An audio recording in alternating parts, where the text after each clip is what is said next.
Mesdames et messieurs, bonjour. J'espère que vous vous portez bien chez vous. Merci de nous recevoir encore une fois aujourd'hui sur Jambo Radio Scotland depuis Glasgow. Aujourd'hui, nous sommes être à 3 présentateurs, co-présentateurs. Malheureusement, maman Patricia n'est pas de notre aujourd'hui suite à un inconvénient géré. Quelque chose était arrivé, elle ne pourra pas être disponible. Donc là, nous sommes avec Jean-Michel. J'avoue que vous avez demandé Jean-Michel. Le voici à ma gauche, il est bien présent. Il vous a manqué, j'espère. Jean-Michel, tu as beaucoup demandé, tu sais. Ah ouais. C'est un plaisir de retrouver la radio. Ça fait quand même un bon moment. On a eu des problèmes, c'était des problèmes techniques. Hein. C'était pas des problèmes, c'était pas nous. Hein. C'était en fait des problèmes liés à l'aspect technique de l'affaire. Donc, nous avons changé de bureau, d'endroit, d'espace. Donc, il fallait installer en fait tout le matériel.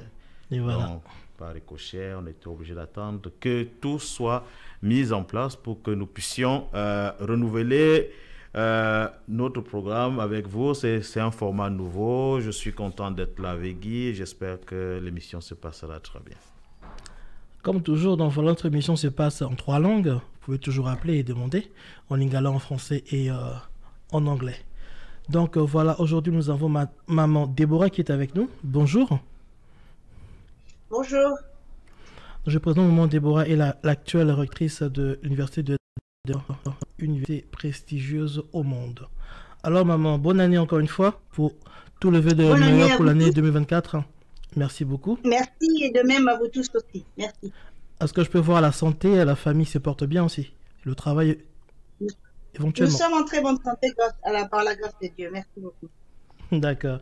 Donc merci d'avoir accepté notre invitation. Notre mission va se dérouler en 3 morceaux. On va commencer par la vie privée, la vie professionnelle et l'avenir.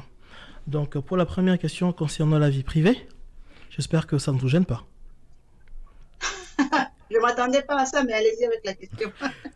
Non, mais déjà, comme vous pouvez savoir, nous avons un grand morceau, un très grand invité aujourd'hui, je dirais une très grande dame. Donc, c'est un peu spécial aujourd'hui, tout simplement parce que c'est la reprise et on a décidé de commencer avec un boom. Hein. Ça va être très fort, c'est très important. D'un côté, ça sera ludique, mais c'est surtout les enseignements que nous pourrons tirer de cet entretien. Surtout que nous avons eu la chance, le privilège, et elle a accepté de venir partager son expérience avec nous tous. C'est pas seulement avec les Africains, mais c'est avec nous tous.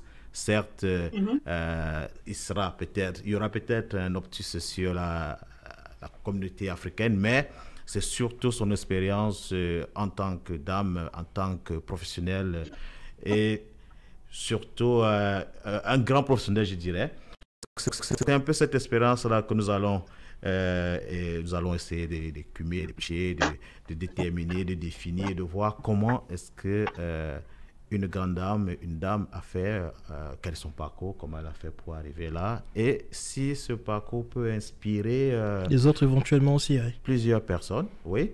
Exactement. Surtout plusieurs personnes, surtout, aujourd'hui, il faut être féministe parfois, donc surtout les dames, surtout les jeunes filles, et ça c'est très important, mais effectivement, ça touche tout le monde, que ce soit des dames, que ce soit des messieurs, mais aujourd'hui on essaye, hein, ça ne sera pas pédagogique comme d'habitude, ce sera plutôt, on va essayer de faire un mix entre le ludique là et un peu de sérieux. Exactement.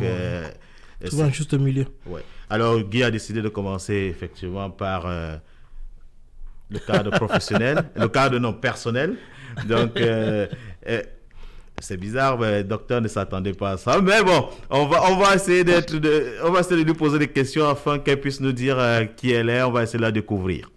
Bon, quand je dis privé, je ne vais pas vraiment aller dans le, comme on dit en anglais, deeply. C'est juste une simple question. Parlez-nous un peu de vous, vos origines, votre parcours du Congo RDC en Écosse. Juste ça. Ouais, je suis née à Kinshasa dans les années 75. J'ai fait mes études à Kinshasa, une petite partie de l'école primaire. Ensuite, mes parents ont été mutés dans le Congo central, là où j'ai passé toute ma vie, en tout cas. Ma vie d'enfance, c'est dans le Congo central et j'ai vécu. La langue que j'ai appris à écrire, c'était le Kikongo. Je n'ai pas appris les français en premier, je n'ai pas appris les lingala en premier. La première langue que j'ai parlé lingala, bien sûr, parce que j'étais née à Kinshasa, mais je n'écrivais pas encore. J'ai appris à écrire d'abord les Kikongo. Ensuite, à la maison, comme nous étions dans le Congo central et que mes parents voulaient absolument que nous puissions garder nos racines de l'Est, parce que en réalité, nous sommes en ces temps-là, nous étions de la province du Shaba, qui plus tard c'est devenu Katanga et plus tard aujourd'hui c'est Tanganyika. Alors mes parents ont voulu vraiment que nous gardions nos origines, c'est ce qui fait qu'à la maison, nous parlions le Swahili à la maison. Et quand nos grands-parents et nos oncles venaient nous visiter dans le Congo central, nous parlions avec eux en Swahili. Ce qui fait qu'à l'école, nous parlions les français. Dans la rue, avec nos amis, nous parlions lingala. À l'école aussi, nous parlions le Kikongo. Et puis, j'étais déjà élevée en parlant 4 langues différentes, d'une manière très bien organisée, oui. Ok. Et puis, c'était une vie très calme, très, très apaisée. Vous savez, une vie c'était bourgeois aussi, il faut le dire, parce que mon père travaillait dans la raffinerie pétrolière. Il était le médecin de cette compagnie. Et puis, plus tard, c'est la famille Mobutu qui va embaucher mon papa et il va être le médecin de la famille Mobutu. Alors, on va aller vers Kinshasa et là, je vais habiter dans le quartier Mbinza Pigeon. C'est là que j'ai passé toute ma vie jusqu'à ce que j'ai quitté un jour pour venir au Royaume-Uni. Donc, c'est un peu ça, en général. Une vie concentrée. En tant que jeune fille, j'ai passé la plupart de mon temps à lire beaucoup de livres. Je tombais toujours dans les livres de mon papa. J'ai passé la plupart du temps dans la bibliothèque de mon papa. Quand mes cousins sortaient, ils allaient jouer. Moi, je n'avais pas le temps pour ça. J'ai passé tout mon temps à lire. Je lisais beaucoup en tant que jeune enfant. Et je crois que c'était étonnant pour mes parents parce qu'eux-mêmes, ils se disaient, comment cet enfant ne s'intéresse pas à faire autre chose que lire? C'était comme ça. Donc voilà. Moi, je dirais que ça a commencé depuis le jeune âge, alors se former, apprendre, parce qu'en lisant, on apprend beaucoup de choses. Jean-Michel, n'est-ce pas que c'est extraordinaire? Oui, bien sûr, oui, beaucoup, surtout. Et puis, on avait la télé satellitaire à la maison. Donc, si ce matin-là, pendant les vacances, par exemple, si ce matin-là, j'ai pris du temps à lire, l'après-midi, je vais regarder des films. Et je savais choisir mes films. C'était toujours des films autobiographiques. Si des personnes qui ont mené des luttes, comme Martin Luther King, oui, j'étais très, très, très jeune quand j'ai eu cette aspiration. Et mon aspiration, depuis mon jeune enfant, c'était que je voulais voir tous les peuples vivre également, quelle que soit leur race, quelle que soit leur couleur. Pendant qu'en ce moment-là, ce n'était pas vraiment quelque chose qui était présent dans mon entourage. Mais dans ma tête, je savais qu'il y avait une certaine indifférence dans le monde et que c'était impératif que la vision de tout être humain puisse être que nous puissions vivre également dans la société. Donc ça a commencé un peu très tôt en tout cas. Je peux constater déjà que la vie d'activiste a commencé dès le jeune âge déjà. Alors tu vas jeune, oui. Tu vas vite là. Ce qu'il faut déjà tirer comme enseignement, c'est vrai qu'elle est peut-être allée très vite sur son enfance, mais ce qu'on peut tirer de là, c'est qu'elle a été très vite trompée dans la lecture, et ça revient à ce débat que nous avons eu il y a beaucoup de temps, il y a quelques mois, où on disait qu'il faut apprendre aux enfants à lire. Il faut tout faire pour que les enfants aient toujours un livre, parce que ça les transporte. Ça ouvre en fait, ça fait découvrir le monde. Donc en fait, c'est bien qu'elle dise ça. Je pense que ceux qui nous écoutent peuvent voir comment est-ce qu'on peut forger un certain comportement, et ça peut nous déterminer à atteindre certains objectifs. Ça, moi, voilà ce que je retiens de son parcours. Hein. Exactement, c'est le même. Ouais, donc, moi, docteur, quand je vous écoute là, moi je suis pas congolais du Congo Kinshasa. Mais je peux dire que j'ai appris en quelques minutes. Hein. Ce que j'ai appris, c'est que déjà, pour ceux qui ne savent pas, le Congo, c'est un très vaste pays et il y a plusieurs langues. Il y a plusieurs langues qui s'entrelacent. Ça fait qu'elle nous a dit que déjà, sans beaucoup d'efforts, elle parlait déjà 4 langues. 4 langues déjà. Vous voyez, donc en fait, moi je dirais que c'est un continent. Hein. C'est un pays, pour ceux qui nous écoutent, le RDC, le Congo, en fait c'était le Congo Kinshasa avant. Exactement. Donc, c'est un sous-continent. C'est toujours. Ouais, exactement. Donc voilà, elle confirme. C'est vrai que moi je suis Camerounais, c'est vrai, nous on dit que nous sommes le continent dans les réseaux sociaux. Mais effectivement, pour être sérieux, vous pouvez vous constater là que nous avons un pays dans lequel on peut parler plusieurs langues, on peut parler le français. Ou bien l'anglais. C'est vrai que ça a été une colonie belge, mais on peut parler plusieurs langues bien avant ça. Alors, moi, j'aimerais juste poser une petite question au docteur. C'est de savoir, vous préférez docteur, recteur ou bien, qu'est-ce que vous préférez? Docteur, c'est mieux. Docteur, c'est mieux. Alors, oui.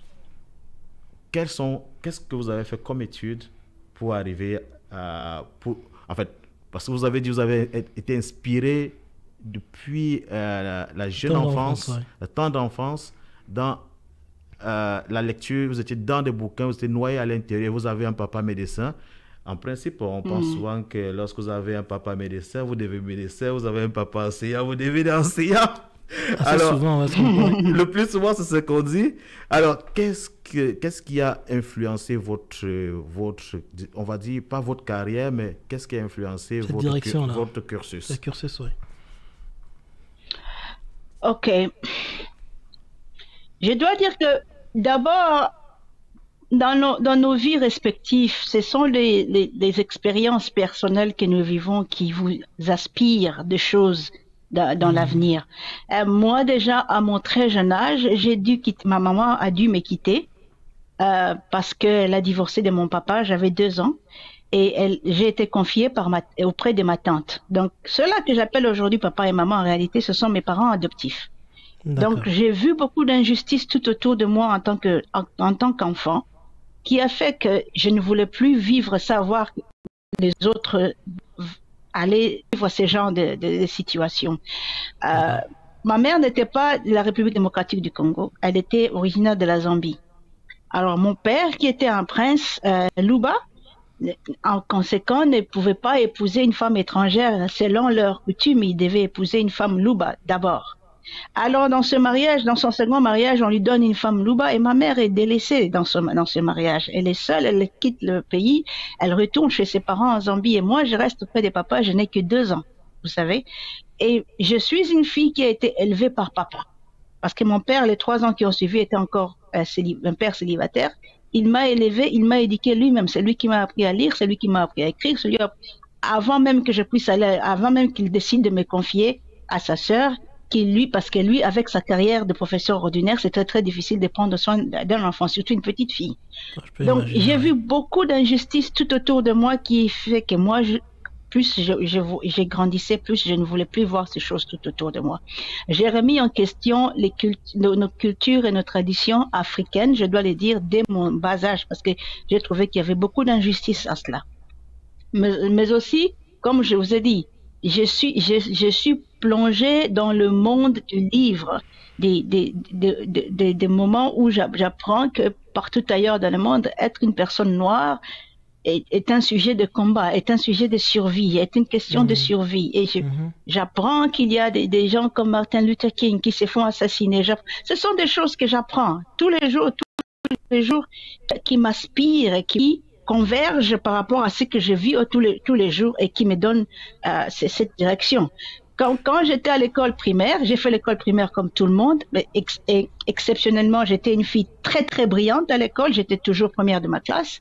Au secondaire, c'était la même chose, j'ai terminé. Mais lorsque j'étais sur le point d'aller à l'université, c'est là que mes parents ont intervenu. Pourquoi? Parce que la culture congolaise veut qu'une jeune femme congolaise étudie moins. Elle a beaucoup de chances d'être mariée. Si elle étudie plus, elle n'a aucune chance d'être mariée. Et c'est là que j'ai commencé mon combat par rapport à mes parents. Parce que là, maintenant, mes parents commençaient à avoir peur. Si on la laisse étudier, personne ne va l'épouser. Si on la laisse, personne ne l'épousera. Pourquoi? Parce que dans leur culture, la fille est dédiée au mariage. Moi, je ne voyais pas ça comme ça. Alors, pas du tout. Moi, je voulais être actrice, acteur de ma vie, acteur dans la société, mariée ou pas. Parce que j'avais déjà vu les néfastes du mariage tout autour de moi. Ce n'était pas bon. Pas du tout. Docteur, alors, une petite question qui me vient à l'esprit. Une petite question. Oui. Votre rêve d'enfant, quand vous étiez toute petite, qu'est-ce que vous voulez être? Qu'est-ce que vous voulez devenir? Est-ce que vous avez en fait obtenu ce que vous souhaitiez? Vous êtes devenu ce que vous souhaitiez Effectivement. Être? Effectivement, même plus que ce que j'imaginais. Effectivement, plus que ce que j'imaginais, parce que je n'avais jamais prévu avoir une carrière dans l'académia. Jamais, jamais, jamais. C'est que cette histoire de l'université d'Édimbourg, je n'avais jamais pensé à ça, mais j'ai toujours rêvé que jusqu'au dernier souffle de ma vie, je serais devant un tribunal en train de plaider les droits d'un individu. Si Dieu a dit que je vais mourir samedi, Vendredi 17h, je suis encore devant la cour pour défendre les intérêts des gens jusqu'au bout. Wow. C'est ça mon rêve et rien d'autre. D'accord. Alors, on découvre la flamme activiste depuis le temps d'enfance. Donc, si vous nous retrouvez, vous constatez, en fait, si vous prenez le programme juste à l'instant, nous sommes avec le docteur Deborah Kayembe, qui est rectrice de l'université d'Édimbourg. Donc, c'est un entretien à bâton rompu et nous venons juste de commencer. C'est vrai, ça fait une quinzaine de minutes déjà. Et nous parlions juste de sa tendre enfance, en fait, de sa vie personnelle. Alors, si le docteur n'a pas autre chose à ajouter regardant son enfance, on passera peut-être à la deuxième partie. Deuxième question. Qui sera sûrement sur le cadre professionnel. C'est bien ça? Voilà. Guy, tu veux que je pose la question ou bien tu veux la poser? Moi, bon, d'accord, je vais poser la question. Donc, mesdames et messieurs, sur émission Bassolo, la deuxième question pour notre cher invité est vous avez un parcours alléchant, respectable. En quoi pensez-vous que votre ascension peut pousser les Africains et Africaines, les Africains en général, à voir plus grand? D'abord, mon ascension, croyez-moi, ce n'est pas seulement pour les Africains. Croyez-moi, ce n'est pas pour les Africains, uniquement pour les Africains.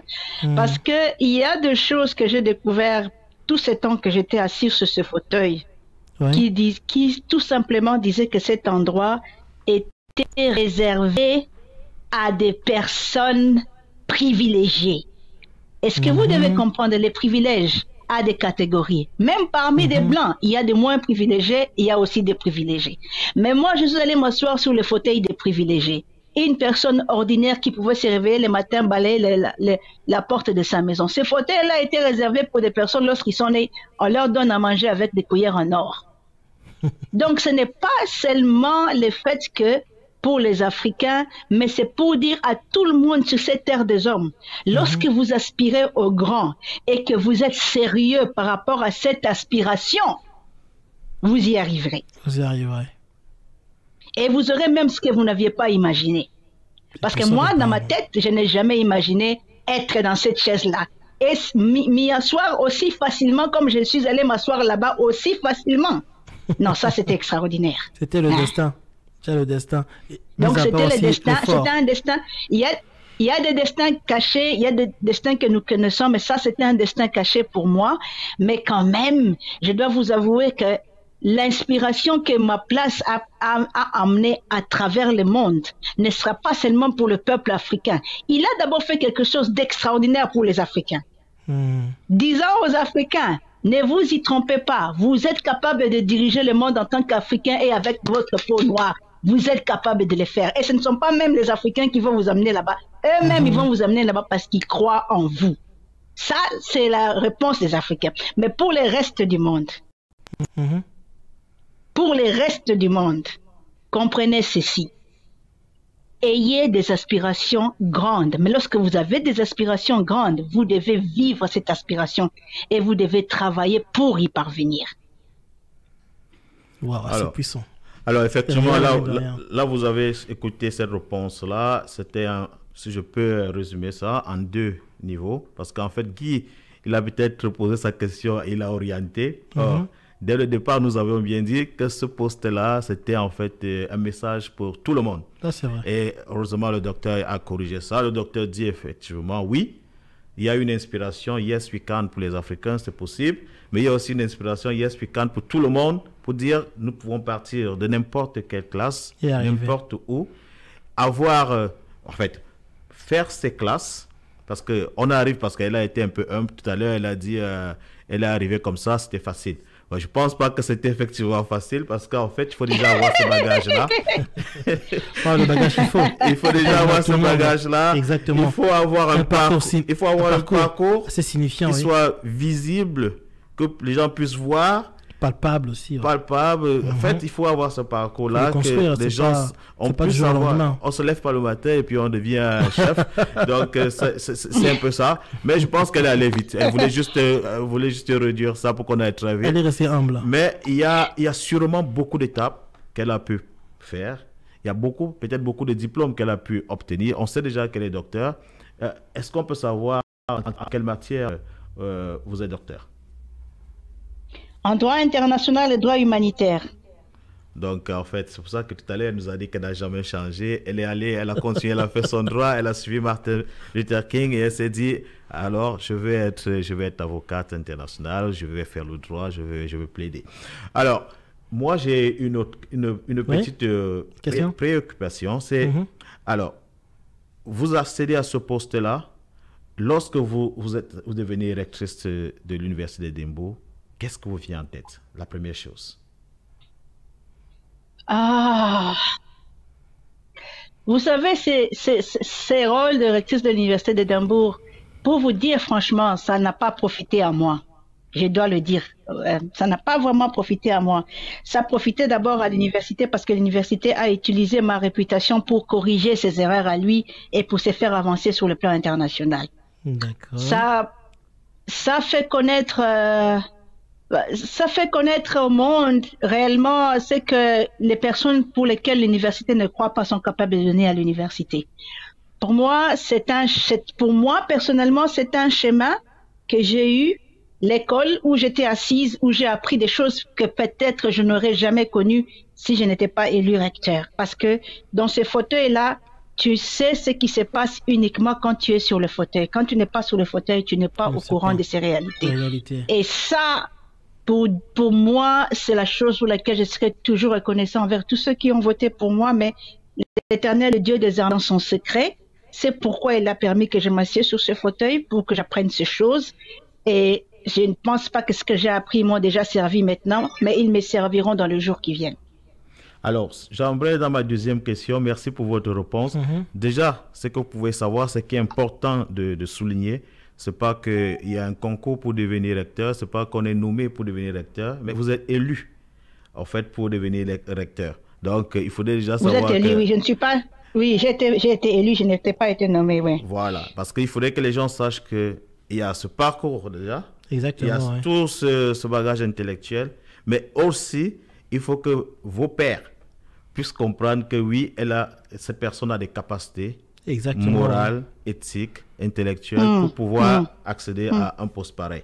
Alors, là, j'avais posé ma première question. Qu'est-ce que vous vous êtes dit quand vous avez eu ce poste? Maintenant, je voudrais savoir quel est votre moment le plus fier?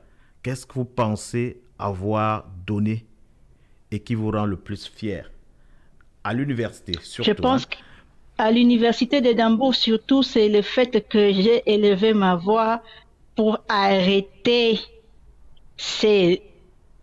comment je peux appeler ça, cette loi inhumaine qui a été imposée aux réfugiés pour être rapatriés au Rwanda. Pendant que tout le monde ne savait pas quoi dire, il suffisait d'une tweet de 2 lignes pour que le monde entier s'arrête, commence à réfléchir. Tiens, cette femme a parlé de ça, revenons sur ça, réfléchissons sur ça.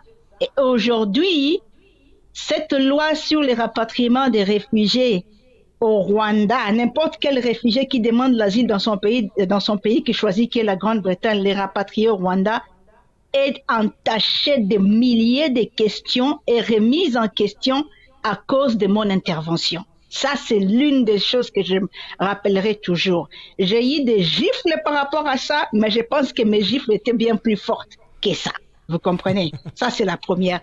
La deuxième, c'est le fait que désormais, l'université a décidé de regarder la personne qui est réfugiée, qui vient dans le pays et qui souhaite étudier, a décidé de lui donner ne fût-ce qu'une année d'études dans cette université prestigieuse, parce que ça n'existait pas.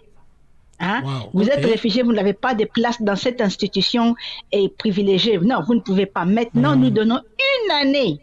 Une année, carrément. Une année, carrément. Vous voyez? Et sur deux bourses qui étaient données aux Africains, nous avons maintenant un total de 46 bourses. 46 bourses. Ah! Mais laissez-moi danser. C'est fait. Franchement, c'est pas rien du tout. Hein.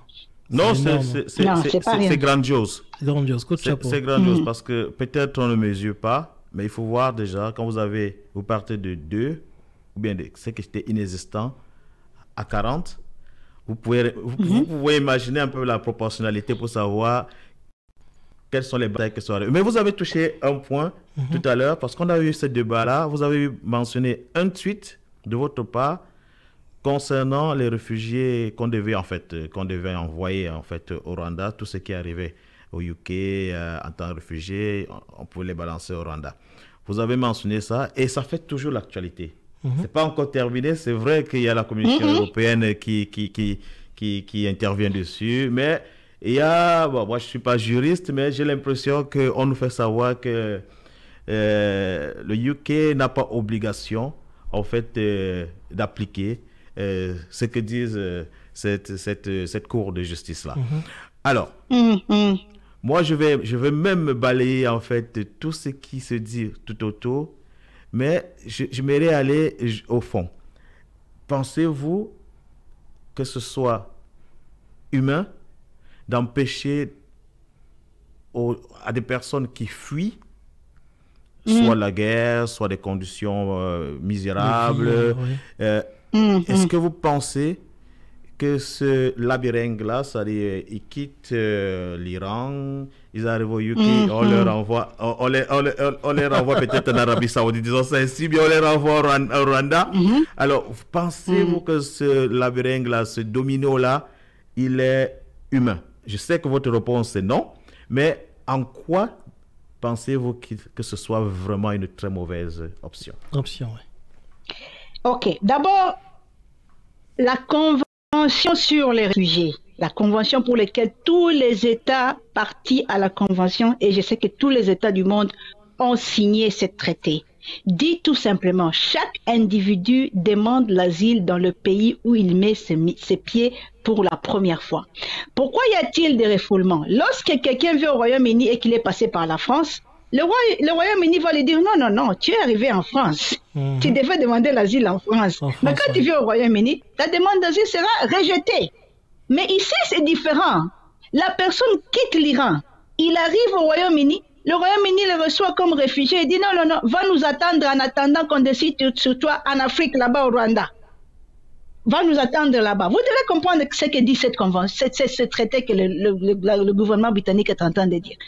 C'est-à-dire quand la personne arrive au Royaume-Uni, il arrive là, on lui dit ok, tu es entré sur notre territoire. La convention dit le premier pays à laquelle tu foules les pieds, c'est le pays qui doit t'accorder la protection. Donc il est arrivé au Royaume-Uni, c'est la politique. Mais dans la manière de faire du Royaume-Uni, c'est toujours nous, le Royaume-Uni, qui te donnons la protection. Mais va attendre la décision au Rwanda. Pas ici. Mais il y a un petit souci. Moi, je ne défends pas ça, mais alors, il faudrait que les gens comprennent. Parce que vous mentionnez que la personne a droit, c'est le premier pays où il met ses pieds, qui doit lui délivrer effectivement cette protection-là. Alors moi, pour moi, je pense que le Royaume-Uni, ils sont contents de se cacher derrière cette loi, parce qu'en fait, c'est une île. Ils savent qu'on ne va pas arriver comme ça chez eux. Ils savent qu'il faudra souvent passer quelque c'est pas toujours direct. Oui, pour moi, je trouve qu'ils ont trouvé une petite faille à l'intérieur de cette loi. Non, mais vous devez comprendre, au-delà de la Convention des Nations Unies, qui est cette Convention de Genève, il y a aussi des accords européens qui existent. Et parmi ces accords européens, il y a des cas où les individus sont toujours envoyés en France ou en Belgique provenant du Royaume-Uni. Ce n'est pas une violation des accords qu'il y a entre les pays européens. Vous devez comprendre ça. Mais lorsqu'il s'agit de ces pays où vous renvoyez des individus, ces pays-là doivent aussi remplir les conditions nécessaires pour assurer la sécurité de l'individu. C'est ça le problème. Mais vous emmenez un individu dans un pays de Grands Lacs qui est en guerre ouverte avec la République démocratique du Congo. Comment voulez-vous expliquer ça? Y a-t-il pas des rapports des Nations Unies qui montrent que le gouvernement rwandais, les armées rwandaises soutiennent les M23 et toutes ces rébellions qui existent? Il y a des rapports bien écrits noir et blanc. Donc le problème ici, c'est que il y a eu violation de la Convention de Genève dans cette histoire. Ça, c'est des 1. Mais humainement parlant, vous ne pouvez pas amener des personnes qui viennent de quitter une guerre dans un endroit paisible et vous les ramenez dans une zone où il y a encore la guerre depuis 30 ans. C'est ça le problème. Moi j'ai beaucoup de difficultés, en fait, parce que je souhaite peut-être pas blâmer seulement le UK, mais je souhaite aussi blâmer le Rwanda et par ricochet avec ce processus-là, blâmer tous ceux qui ferment les yeux. Pourquoi? Parce que je pense que, au-delà de tout, je pense que le Rwanda fait un choix économique.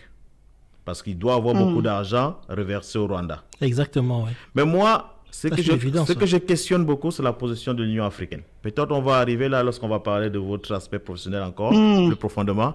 Mais je me dis, envoyer les gens au Rwanda signifie les envoyer au Congo, signifie les envoyer dans toute la sous-région. La sous-région directement, oui, c'est vrai. Alors, toute la sous-région. Est-ce qu'ils ont demandé autorisation aux autres pays? Ou alors unilatéralement le Rwanda a décidé de dire on s'en fout et ils peuvent nous envoyer tous les terroristes partout. C'est ce que je vous dis. D'abord, il faut voir les profils de ces individus que le Royaume-Uni a décidé d'envoyer au Rwanda. Ce ne sont pas tous les réfugiés. Ils sont en train de prendre la première, ceux-là pour lesquels la Cour suprême avait dit que c'était illégal. Ils prenaient les Afghans, les Ukrainiens, ceux-là qui étaient impliqués en guerre là-bas, mais que nous, on pense qu'ils sont un danger public pour le Royaume-Uni. On les prend, on les envoie là. Finalement, l'Afrique est devenue la poubelle où on doit faire tout ça? Sincèrement. Pas du tout. Ce ne sont pas des femmes fatiguées ou des enfants de 13 ans. Non, ce sont des personnes impliquées, soupçonnées terroristes. C'est ces profils-là qui doivent aller là-bas. Des Afghans, des Ukrainiens, des Iraniens, des Irakiens, que pour lesquels nous, ici, on a dit si on les laisse ici, c'est fini. On prend le Royaume-Uni avec les terroristes. Et qui dira pas que mais ici, on a tous les moyens de les contrecarrer. Maintenant, qu'est-ce qui va arriver là? De mercenaires là-bas. Parce qu'une fois que le Royaume-Uni ici décide que on les accepte pas comme... L'ordre est donné au Rwanda de s'en débarrasser. Vous pensez qu'ils vont aller où? Vous pensez-vous qu'ils vont? Ils vont aller en RDC. Oui. Qu'est-ce que vous croyez? Non, mais moi, en fait, c'est pour ça que tout à l'heure, j'ai dit... C'est la cible, oui. C'est pour ça que j'ai dit, moi, je blâme peut-être pas... moi, mon souci, en fait, c'est quel poids? Ou alors, si jamais l'Union africaine n'a plus de poids, il faut peut-être songer, et peut-être c'est là que vous allez vous rendre après, lorsque vous aurez terminé à Edimbourg. Moi, je vous souhaite d'aller là-bas, non, mais en fait, une institution réformée. Non, pas maintenant, parce que à la fin, dans l'état où l'Union africaine, bon, d'après moi, dans l'état où l'Union africaine est actuellement, je ne pense pas que c'est une institution utile. Parce que voilà des cas, voici des cas palpants où ils pouvaient dire quelque chose. Il y a eu des cas où ils ont dit des choses avec Kadhafi. Et on a dit... ils ne disent rien. Ils réagissent pas. On a dit mais là, ils ne disent absolument rien. Absolument rien. Bon, peut-être c'est dû à la faiblesse des États africains. Ça, c'est peut-être ça aussi. Donc... Alors, on va fermer cette parenthèse et on va dire, quel est votre plus grand regret à votre poste il y a eu tellement de réformes que j'ai mises en marche, mais l'institution est tellement fidèle à son conservatisme et il est tellement fidèle à son passé colonialiste. Et ça, c'est les plus grands regrets, parce que lorsque je suis arrivée, l'université de Nambour ne pouvait pas engager avec les autres pays qui n'ont pas un passé colonial avec les Britanniques. Ils n'en voulaient pas et ne voulaient pas en savoir. Et lorsque moi je suis arrivée, je n'avais pas un passé colonial avec eux, ils m'ont accepté en tant que recteur. J'ai ramené le Congo démocratique sur la table, les Cameroun sur la table, les pays qui n'ont rien à voir, les pays francophones sur la table, pour leur demander, regardez ici aussi, il y a beaucoup de richesses. Mais ils n'ont pas osé initier ces premiers contacts. Mais je suis heureuse que j'ai amené l'idée. L'idée est là. Et vous savez, comme au moment où il y avait, eu les temps de l'apartheid, il y avait ces jeunes hommes qu'on appelle Kalusha. Au moment où il est exécuté à 24 ans, il dit, mon sang va couler dans les arbres qui va fleurir et livrer mon pays. C'est exactement ce que j'ai fait. J'ai laissé des bases solides à l'université d'Édimbourg pour qu'ils se souviennent de ce que moi j'ai fait. Et c'est ça. J'ai un regret, mon plus grand regret, c'est que je n'ai pas vu la réalisation des idées que moi j'ai emmenées. Mais je crois que au fil des années, je les verrai, vous les verrez, et peut-être que quelqu'un de bon cœur écrira un livre, écrira un article et dira cette idée est venue de la rectrice qui était là et qui est passée à telle période. Et la concrétisation, c'est 30 ans plus tard. Je crois en cela. Moi, je ne pense pas que ce soit un grand regret. Vous savez, c'est comme un arbre. C'est déjà un pas. Hein. Lorsque vous le plantez, ça pousse pas directement. Vous mettez la graine. Ça pousse pas directement d'un coup. Il y a beaucoup d'années pour qu'elle devienne un arbre. Donc, les autres pourront bénéficier des fruits que vous aurez semés. Exactement. Ça, c'est de cette graine-là. Donc, c'est vrai que lorsque vous êtes arrivé, vous auriez souhaité voir au moins 10 de vos propositions être appliquées rapidement. Mais bon, c'est pas rien. Je ne mettrai pas ça dans des grands regrets. Je mettrai ça dans la continuité. Je me dis, vous avez semé. Et là, on poussera un jour les fruits sont récoltés aussi. Tout à fait. Alors, Guy, tu as d'autres questions? Oui, j'ai une question là qui a suscité la vie professionnelle aussi. On dit souvent que le sky a les limites. Quel conseil donnerez-vous à tous ceux qui veulent faire comme vous, mieux que vous? Je crois qu'elle a déjà répondu. Oui, sky has no limits. So, elle a dit, elle peut se répéter si vous voulez, mais moi, ce que j'ai compris, c'est de beaucoup travailler, de croire en son rêve. Moi, je pense qu'il faut beaucoup. Mais moi, je veux voir qu'il y ait beaucoup de gens qui fassent mieux que moi. Mais je suis à la fin de mon mandat et le regret que je vois, beaucoup d'entre n'osent pas vouloir me remplacer en tant que recteur. Et ils osent pas oser, ils ont peur. Parce que j'ai vu des choses dans ce rôle. J'ai vu des choses terribles qui a même failli coûter ma vie. Mais vous savez, pour quelqu'un qui a effleuré la mort plusieurs fois, qui a effleuré la mort plusieurs fois dans ma vie, ça valait la peine. Ces combats, pour moi, ça valait la peine. Mais il y a ce que moi, je voudrais surtout voir. Comme vous l'avez dit, the sky is the limit, it's true. But oser. Il faut oser.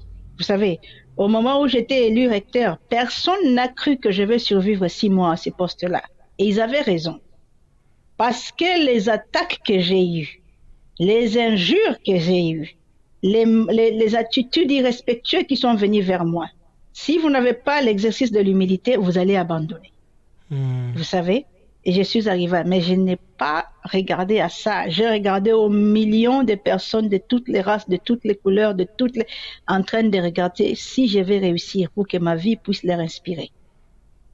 Et c'est ce qui comptait pour moi. Le reste, c'était sans importance. Alors ce qu'il faut retenir là, c'est qu'il faut avoir la niaque. Pour ceux qui ne le savent pas, je vais quand même le dire.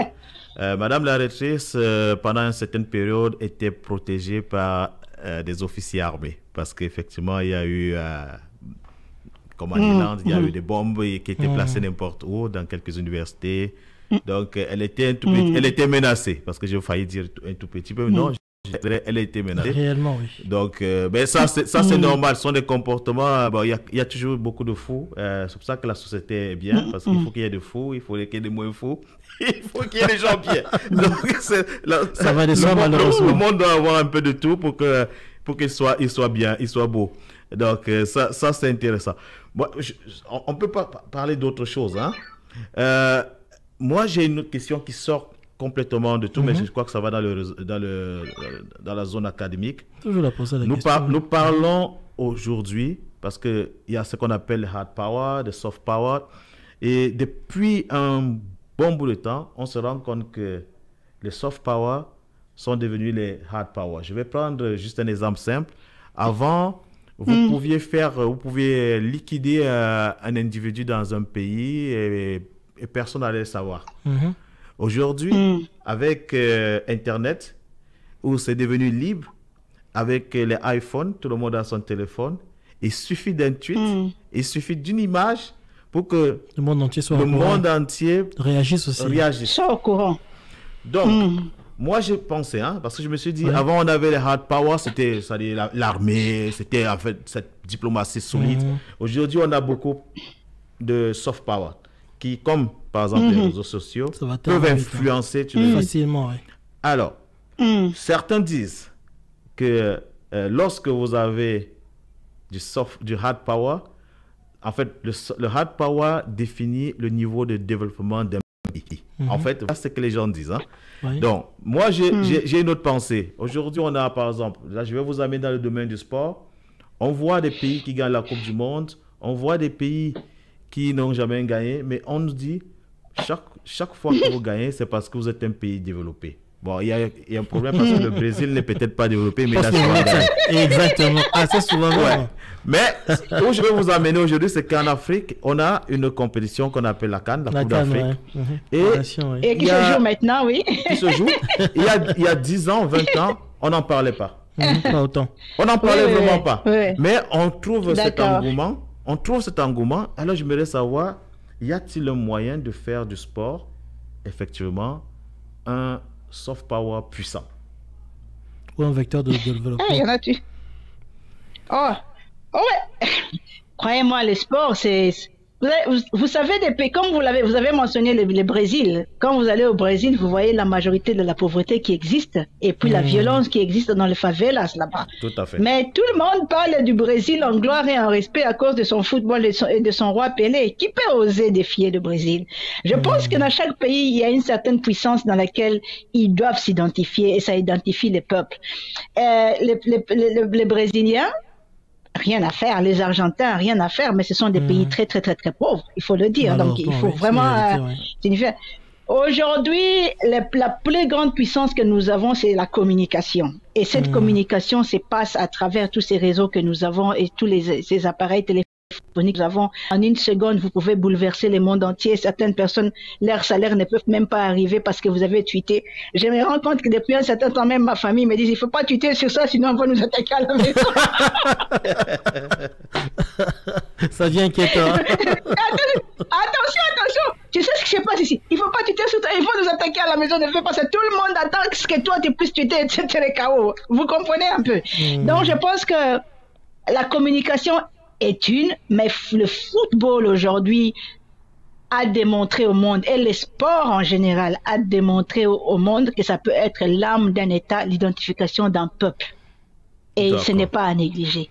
Voilà. C'est vrai que le Congo a fait 3 matchs, aucune victoire, aucune défaite. Moi, je voudrais qu'il puisse mettre un score parce que c'est nul là, ça ne représente pas les Congos. Moi, je ne suis pas content de ça. Non, pas ça. Il faudrait qu'il puisse mettre un score, absolument. Alors, une dernière peut-être pour moi sur ce cadre-là, sur le cadre politique. Alors, vous avez le président Tshisekedi qui vient de gagner, qui a été qui a prêté serment. Ouais, qu'est-ce que vous en pensez? Parce que il y a beaucoup de choses.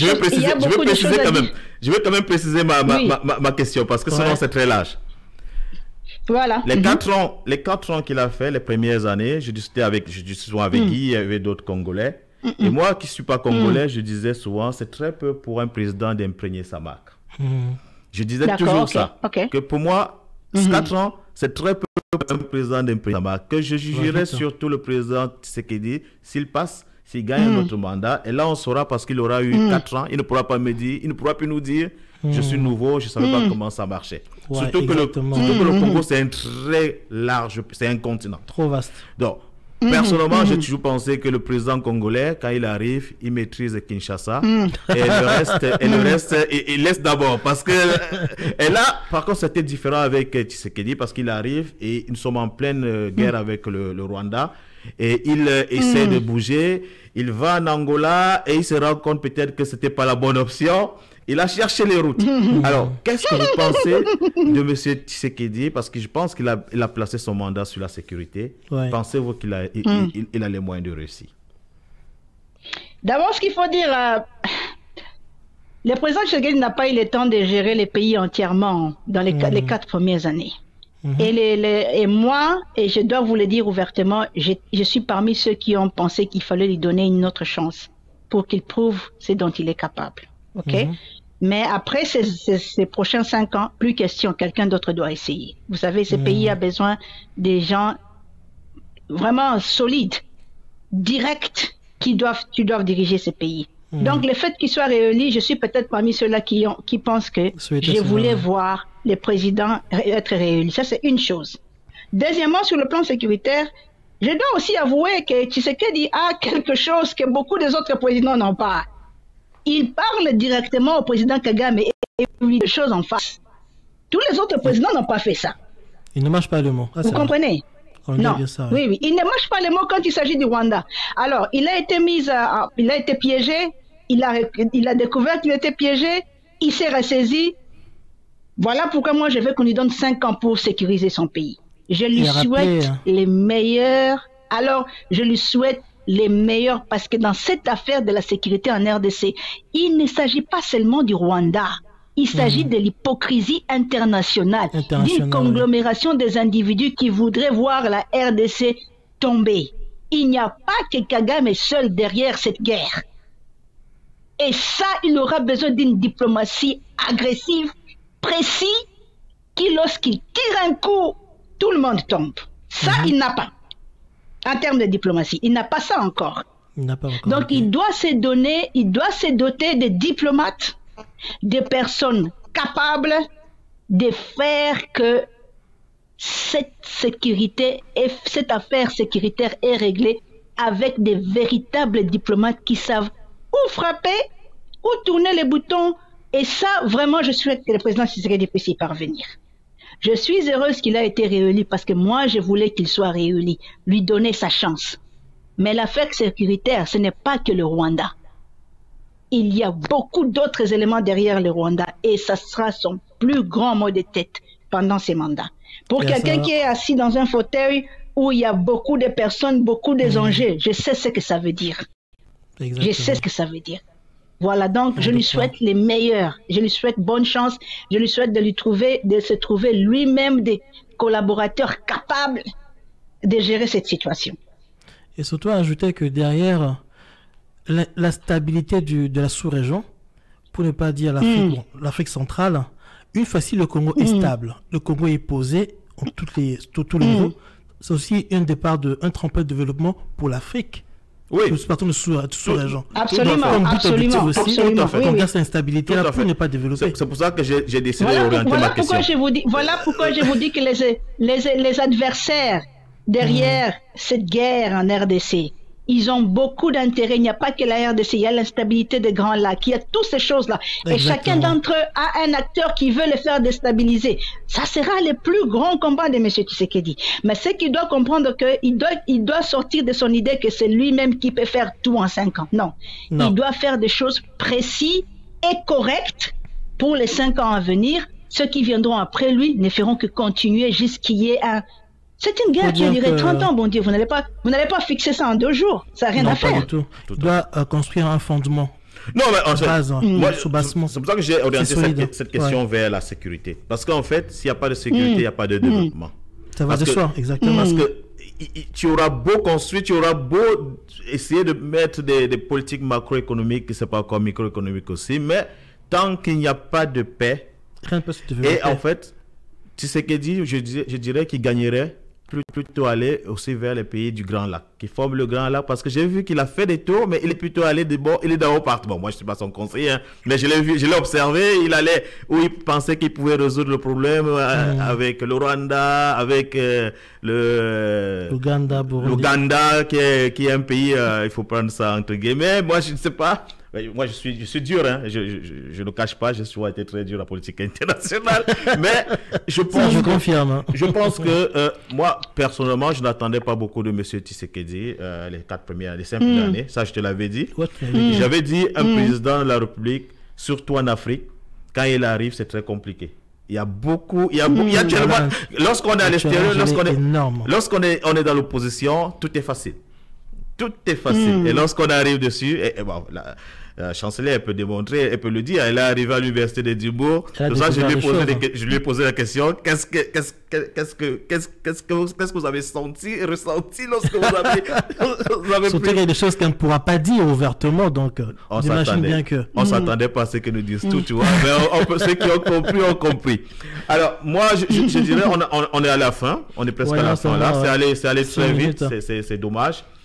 Alors, on va quand même aller rapidement. Alors, what is next? Qu'est-ce qu'il y a après? OK. What is next? Je ne sais pas pourquoi les gens me disent What Next. J'ai 1001 projets sur ma table à faire. Je suis étouffée tous les jours avec ceci, avec cela. L'université d'Édimbourg, c'est fini. Ça me donne un peu d'espace pour moi pour respirer. Vous savez, ça me donne un peu d'espace pour respirer parce que j'ai 1001 choses à faire dans ma vie tous les jours. Vous non, comprenez? parce qu'on va vous épier maintenant là. On va se dire, elle n'est plus à l'université d'Édimbourg. Alors qu'est-ce qu'elle fait? Parce que moi, je vous dis, lorsque vous allez prendre un bateau, on va savoir où est-ce qu'il va. Hein. Exactement, ouais. Je suis d'accord que maintenant que les gens vont dire, bon, elle n'a plus à l'université d'Édimbourg, où est-ce qu'on met? C'est ce que moi je veux. Je veux que les gens comprennent que moi et l'université d'Édimbourg, nous avons fait notre part. Je conclus mon affaire, j'ai combattu le bon combat et j'ai gagné. J'avance. Tout en avançant, j'ai 1001 choses à faire tous les jours de ma vie. Depuis ce matin, vous êtes la 7e interview depuis ce matin. Je vais faire 4 au Moyen-Orient parce que la semaine prochaine, je suis au Moyen-Orient, je suis l'invité des pays arabes. Et je vais aller passer 4 jours là-bas pour parler de la réputation d'une personne d'un leader d'université. Donc, vous comprenez que j'ai beaucoup de choses à faire.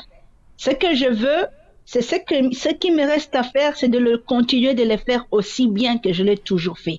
Aussi avoir de l'espace pour moi, un peu de temps pour moi, un peu de vie amoureuse pour moi, hein, parce que je suis un être humain aussi, n'est-ce pas? Bien sûr, vous avez droit aussi. Il ne faut pas toujours être là, il faut être tout le temps en train de travailler. Non, j'ai besoin de moi-même aussi. Mais what next? The next thing is, vous saurez quand ça viendra, parce qu'il y a un grand bombe qui va arriver. Soyez patient. Wow. Non, parce que nous on pose cette question en tant qu'Africains surtout. On se dit, est-ce qu'elle sera utile à l'Afrique là? C'est pour ça que moi je vous ai proposé ma sortie là. Je vous ai dit. Union africaine, exactement. Ouais. Reformer. Vous savez, avec le charisme qu'elle a.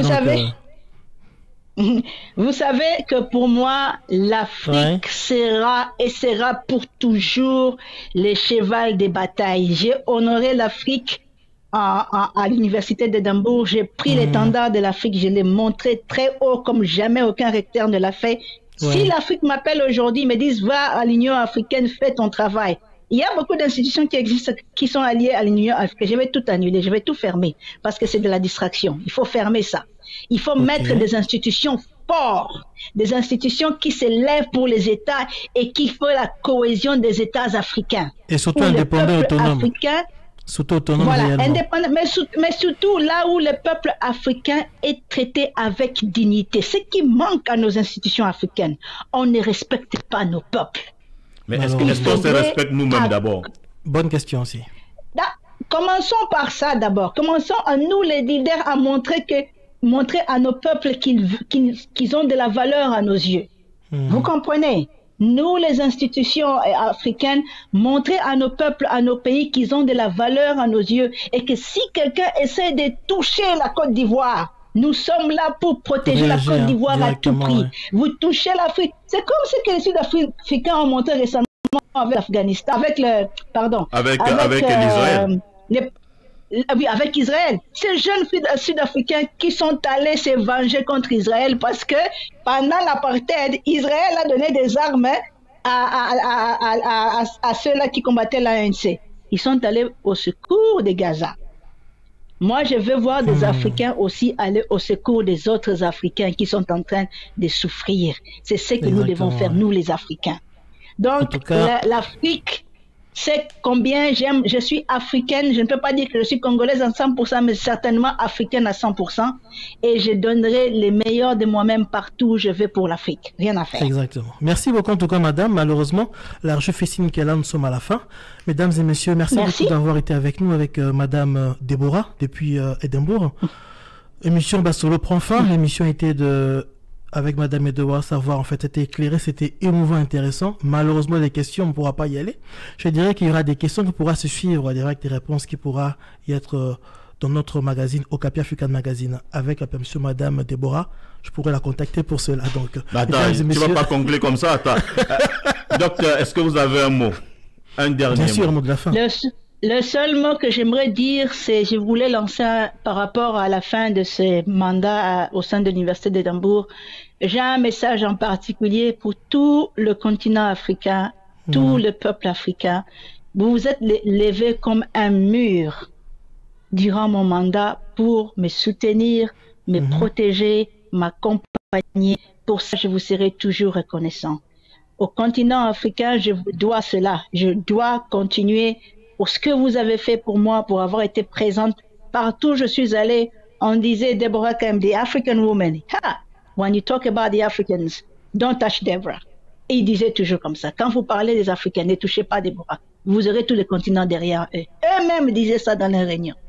Et pour ça, je suis reconnaissante. Je vous dis merci, merci, merci. Je vous dirais merci aussi. Ce fut un plaisir, un moment très intense. J'espère que vous avez aimé, que ceux qui nous écoutent ont aimé. Et sincèrement, moi, je sors d'ici très heureux. Éventuellement, si Dr Kayembe, une fierté africaine, une fierté pour tout le monde.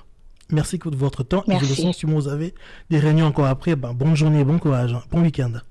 Merci, merci beaucoup. Au revoir. Au revoir, Jambo Radio, pas solo. Au revoir.